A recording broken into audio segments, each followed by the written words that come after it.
lot of your simple solution segments deal with organizing around the house. That's right. Well, let me see what you can do with this. Well, this is my favorite drawer in the kitchen, the old junk drawer. If your drawer looks like this, there's no reason you can't organize it so make it easier to find things.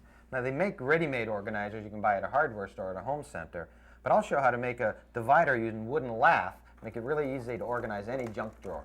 First, we clean out the drawer, and then we measure the width and the length. Then, using those dimensions, I draw a layout of how I want the dividers to be organized. Next, in the workshop, I measure and cut the lattice strips to fit into the drawer.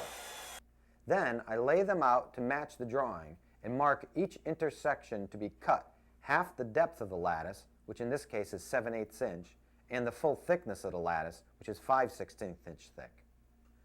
This will create an interlocking edge lap joint. To speed up the job, I clamp the 4 strips together and cut all 4 joints at the same time using a coping saw. A small screwdriver works well to break out the waste piece from each joint. I then test fit the pieces together, and now they're ready to be set into the drawer.